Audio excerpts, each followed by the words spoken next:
One of the most commonly asked, probably the most commonly asked, the most emotional question, genuine question that a seller asks us is, how am I going to do the sell and the buy? Do I buy first? Do I sell first? We've got some great advice. We're going to tell you what we tell sellers.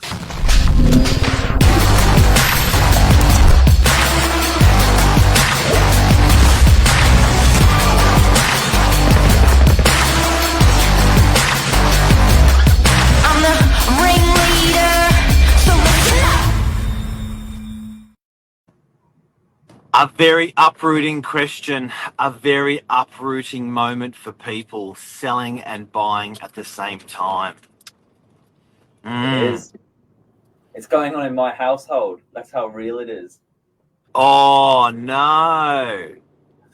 It's And how you, well, everyone's looking to you. You're the realtor. I know. I'm going to actually do a bit of an episode. You can follow along for the journey. We're going to do an episode thing on this, but That's pretty cool. yeah, that's right. I mean, it's never in a million years would I have thought 6 years out of school I'd be appointed to sell the family home. That's pretty crazy. But yeah, these are the questions that are being asked. And to be fair, as you said in the intro, we get it all day, every day from sellers. Do I sell first? Do I buy first? What's the pros and cons? Is there a sort of a risk-averse way of doing it? That's what we're going to unpack this morning. It's not luck or fate. There is seriously strategy and seriously calculation that goes into it. Hey, Yeah, I'll give you a fact. 8% of Australians are planning a move within the next 12 months, and that's up from 3% the year before. I reckon whoa. this is on the tip of everyone's tongue for like, and it's certainly in a lot of people's mind. They're planning ahead. So how it goes is I was with an old couple on Saturday, couple in their mid 70s. Oh no, he was a Chinese fella. He was not just looked young. He was not in his 90s. Wow. She was in her 80s. They're in the forest area looking at an apartment, and through us, and they're just like, how do we do this? How do we do this? Like, do we, when do we sell? How do we sell? When do we buy? And we're timing the whole thing. And it's such an emotional question. Like, people like this are, in their house for 30 years. The emotion, the calculations, everything they've got to do. Would you sell first, Billy, or buy first? I think I'd buy first, knowing in a market like Sydney, there's relative stability in prices. Um, you know roughly what you're going to get, and as long as you can make that move financially, I think that's probably the biggest hurdle people have got. So, 1 in 4 properties purchased last year across the big states, including New South Wales, were actually cash purchases, meaning finance was not a problem for these buyers. 1 in 4. Ah, wow. I did it 3 4 years ago, and I always give this advice to people because people think it's literally like a roller coaster ride to buy, to sell, and it's like a Mm. roller coaster ride to buy. I The way I always recommend it, and the way I've always done it is like, and I've never said this before, but it's like leading two horses together, nose to nose. It doesn't just happen like, boop. You sort of got to pull that little horse a little bit, and then you got to pull that horse a little bit, and then you got to pull that horse a little bit, and then you got to pull that horse a little bit. Eventually, they go nose to nose. So, for example, with selling, we went out, found a place, and that side of the process was pretty much looking good. Contracts checked, finance being organised in the back end, stuff like that. And then Yeah. we sort of put our property on pre-market, which was a really nice segue. And there was a lot of blows along the way, with selling. So there was like, oh my, it was like seeing the signboard go in front of my house killed me. Believe it or not, we used another real estate agent, but seeing the board, I was like, oh my God, that for some reason it's your family home, so it really, really taxed me. Then we went through pre-market, then we went through getting it on the portals, then we went through auction, then we went to passing in at auction. And without realizing we're actually getting closer to a sale, it wasn't offer acceptance or the right offer, but the journey was actually, the horse was actually moving closer to the other horse nose to nose, till the point where we had an offer that we weren't happy with, that we're going to accept. And to the point of, okay, now we know what we're buying, now we know what we're selling for. And then we got the horses to kiss. We exchanged contracts. Whatever you call it. But it happens I love simultaneously. Yeah. It happens simultaneously. The buy and the sell was done on one day. Yep. I was going to come back to that, because it can't be so extreme where you just do buying or selling. It kind of does happen together. But I like to use a stepping stone analogy. It's like you don't take 1 foot off your stepping stone at home where you've been really happy and you're really comfortable until you've got half a foot in the next camp, which is often something exciting. It's something you feel good about, and that's your purchase. And it does happen generally together. It's not as extreme as cutting ties with all of the family home and then not knowing where you're going to go.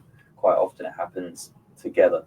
So yeah, that would be the way most people sort of try to navigate that. What's probably the biggest hurdles? 3 biggest hurdles for buying? Funding. Mm-hmm.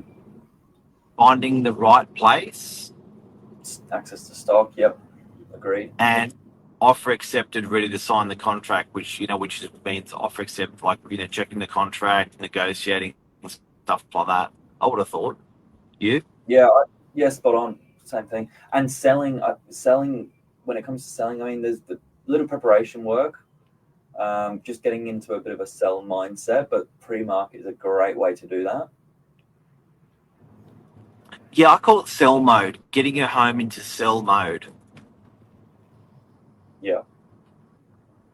It's the small like adjustments with, a lot of people wait until they've sold and are ready to move to start kind of tidying up a little bit and organizing and packing in some cases. Like if you're making that move, whether it be in 3 months, 6 months, 12 months, it'll get you into sell mode, and you'll thank yourself later for it anyway, because you won't need to do as much work. I think that's a big talking tip. And I don't even mind spending money on you. Like sometimes people go, I'm not going to spend money on this joint because I'm selling. Fine, but I don't mind spending money on furniture. So you may see that outdoor furniture that you like, or the barbecue that you like, or the couch you like. It's going to make your sale better. It's going to make your room friendlier. So if there's anything that you can buy to take into the next house, not a bad idea in that year approaching. Or months that's nice. approaching. And I'd say same thing. Just spend sensibly with preparing your home for market as well. I see agents quoting out in the marketplace marketing campaigns, to the value of about 1% of the property value. So I'll give you an example. Upstairs, 1-bedroom apartment from our office, there was a local agent quoting 8 or 9 grand. Seems like a lot of money, but why not have a similar mindset with just preparing your home with a bit of paint, fresh carpet, give it that bit of love. And if you start a bit earlier, you get to enjoy it a little bit. It's so sad people get their house perfect on the day they're going to go on the market to sell. It's like, do it a year or two before so you can enjoy the stuff even more, so you can enjoy the rooms. What would you say on that? I spoke about the buying things. What would you say would be the top things for selling that you'd be doing? As in, what are the top processes to get, to get it done? Finding a real estate agent. Agent selection. Yeah. Yep. Yeah.